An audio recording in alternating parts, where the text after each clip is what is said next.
Yesterday, we achieved a total reset with China after productive talks in Geneva.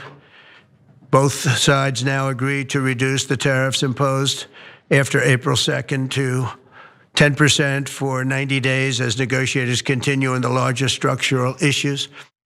The United States and China have reached a temporary deal that mutually lowers tariffs, with Trump describing this deal as a total reset.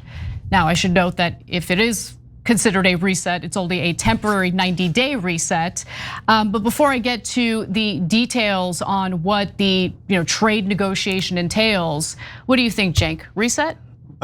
No. So it's a positive step because the 145% was mental, but it's not that great. So I think it's going to have a whole host of issues. But maybe I'm wrong, because the stock market disagrees with me. They're super excited. They think everything's hunky-dory. But we're going to tell you about a couple of things here that make you realize this is still going to cause huge problems, and it is not what it appears to be. So things aren't going back to what they were prior to the announcement that Trump made on Liberation Day. It's important to remember that, because the United States is still maintaining its 10% universal tariff on all foreign imports into the United States. And yes, that also impacts China, of course. So the Trump administration has repeatedly stated that this number is the absolute lowest any country will be able to negotiate in regard to their products being imported to the US. Now, the US also insists that China is still not doing enough to stop the flow of fentanyl into the United States, and as a result, Trump has decided to keep the additional 20% tariff on Chinese goods as a consequence of that. So as you can see, you got the 10% tariff, the baseline. In addition to that, you have the additional 20% tariff in regard to fentanyl. However, the Trump administration has indicated that China is starting to negotiate in good faith. So that signals that things are moving in a more positive direction. So here's Treasury Secretary Scott Bessent with more. We saw here in Geneva that the Chinese are now serious about assisting the US in stopping the flow of precursor drugs, because the Chinese brought their trade delegation, led by the vice premier, but they also brought a deputy minister for security who was their fentanyl expert. We brought someone from our national security staff, and they had a very long and in-depth sidebar about how our two countries could work together. So obviously there you have Bessent addressing the issue with the flow of fentanyl into the United States. One other thing that I'll add before I go to you, Cenk, is the fact that the Trump administration's tariffs on specific sectors or specific products like cars and steel will remain in place, and they do in fact apply to Chinese imports. So there's still going to be steep tariffs, but this thing that Trump does is really fascinating, where he'll kind of come out of the gate with like a crazy number. Everyone panics about that number, and then through his negotiations, the tariffs are lowered, but they're still high, right? They just seem lower relative to what he had initially proposed. Yeah, so there's two problems here. And first one is, did we really get anything out of this, or was this just a surrender that was dressed up like it was a peace treaty and a negotiation and a compromise? Because I've read a bunch of things. I haven't seen anyone explain to us what China gave to us. They still have a 10% tariff on us across the board.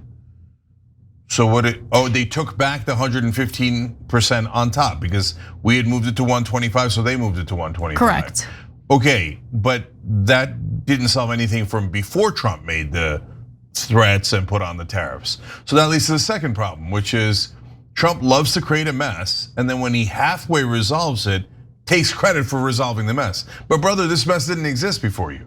The mess that existed before you was on China, especially, other countries as well, but especially China, putting tariffs on us and having unfair trade practices, but none of that got resolved. So where's the win? I'm trying to figure out where the win is.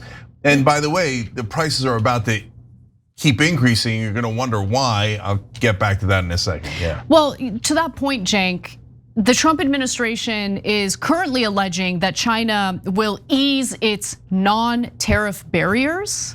But they haven't provided details on what that means and what that would look like. Who knows? There might be more details coming out in regard to that, in future reporting. But for now, we don't really know what that means. So you're right.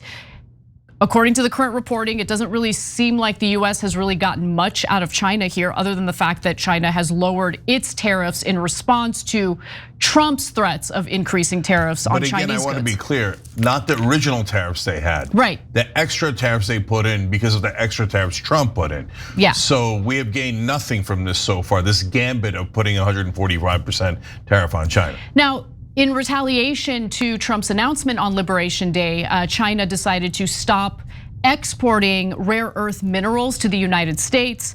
At the moment, China has paused those exports of rare earth minerals to the US, but that could resume thanks to this deal. But again, going back to the point that Cenk just made, the stopping of this trade was in response to Trump's announcement on Liberation Day. So that was China essentially retaliating against the Trump administration. So both the US and China were set to face economic hardship due to these tariffs, make no mistake about that. In fact, just last Friday, Reuters had reported that Chinese officials have grown increasingly alarmed about tariffs' impact on the economy and the risk of isolation as China's trading partners have started negotiating deals with Washington, according to 3 officials familiar with Beijing's thinking. Among the main drivers of Beijing's climb down were internal signals that Chinese companies were struggling to avoid bankruptcies and to replace the US market. 3 people familiar with the Chinese government's thinking said. Some areas feeling immediate impact were furniture and toy makers, as well as textiles, said one of the officials. And according to Reuters, or sources who spoke to Reuters, the Chinese government also feared that its trading partners would essentially start negotiating new agreements with the US while leaving China behind. And so in regard to the feel of the more recent negotiations and how the Trump administration believes that China is negotiating in good faith, it's likely because these tariffs weren't just gonna crush the American economy, they were also gonna crush China's economy as well. So what happens after the 90 days are up? Because remember, this is temporary, this is only gonna be in place for 90 days. Trump has stated that if negotiations with China fall through, then his administration would just raise tariffs back to the insanely high figure that he has lowered from in recent negotiations. So that's where the negotiations currently stand, Cenk. Yeah, so I'm gonna tell you about the 2 things that are gonna happen next and not gonna happen. So, but first, Bonks is a member on YouTube and wrote in, China blinked. Brother, yes and no, let's put it this way. I think Anna's right that China blinked in the sense of they had these companies that were gonna go under and they went and made a deal with America. They didn't give up anything, so it's not like they really blinked in that sense, other than the new stuff as we've explained a couple times. But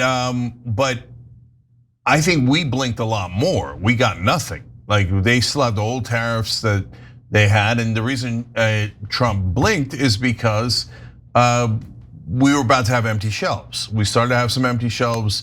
The shipping stopped. We were going to have supply chain issues because when you add 145% on top of anything, it's totally unsellable. So they don't bother shipping it. Right. Right. Nobody has 150% profit margin, and they think, oh, no big deal on your 145% you've added on top. I'll make the extra. That's not a thing that exists. So he avoided that colossal mess of his own making that was in the middle of happening. Right now. The part where I would say China blinked only a little bit is because they had us so badly cornered that if China went to the European Union and some of the other allies we have and circled the wagons against us, then we would have been in monumental trouble and they could definitely outlast us. But they chose not to do that. And my guess is because of those very influential, very wealthy businessmen in China who were like, yeah, the Chinese government can withstand this, the Chinese people can withstand this, but our bank accounts can't. So they have corruption over there as well that affects us. But now finally, the most important part. So we still have a 30% tariff on them, right? Because of the 20% extra for fentanyl. It's nonsensical. China will say, oh yeah, we are gonna stop that, and we'll choose to believe them and take that 20% off. I guarantee it, there's no question about it. He's definitely gonna take that 20% off. It's only a matter of time, right? So, but in the meanwhile, it's still 30%. 30% is still super high. It's not like, oh, it's lower than 145%, so I bet prices going up by at least 30% is not going to be a big deal. No, it's gonna be a big deal. And so when the prices continue to rise, even after this big spectacle about how we have a deal and China did what we wanted, blah, blah, blah, blah, blah, right? And the stock market totally bought into it, went up a lot today. It's past Liberation Day. Where it was the day before Liberation Day, when the market collapsed because of the proposed tariffs, it's now higher, which I think is nuts. But hey, maybe they know better than I do. And maybe people will think, oh, 30% extra on prices skyrocketing, no big deal. But I don't think so. And I think Trump has a lot more backing down to do because these tariffs are never gonna work and structured this way. Yeah, just to get a little more specific, today the Dow Jones jumped over 1,100 points, or almost 3%. The S&P 500 went up 3.26%, and the Nasdaq went up 4.35%. So today was the best day since April 9th for all three indexes. But there is still a lot of concern about prices going up for items that are being imported from China.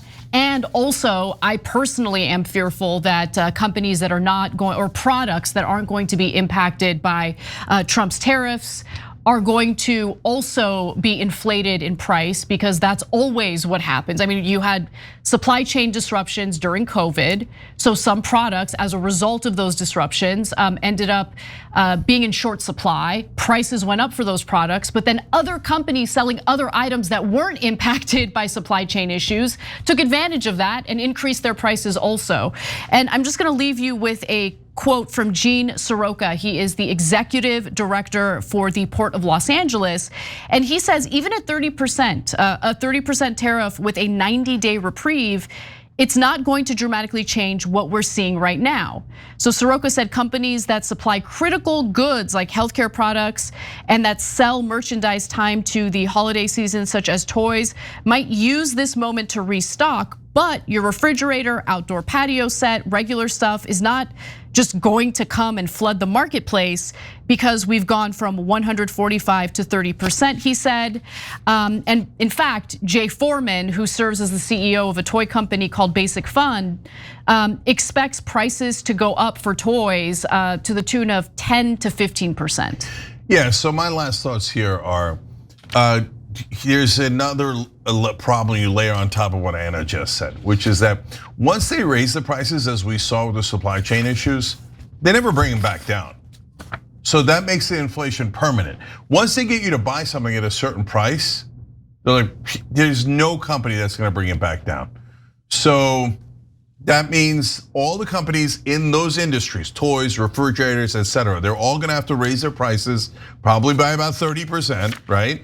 And then after they do, even if the tariffs go away, since they all raise them together, there's no competitive need to bring them back down, so they'll just keep them higher. Right, exactly. And then that inflation will last for a long, long time until they screw us. And last thing is, I know I asked for principles and for people not to be hypocritical on both sides, and I know that there's no chance it's gonna happen. But in this case, so which one is it, guys? The ones that supported Trump's maniacal tariffs.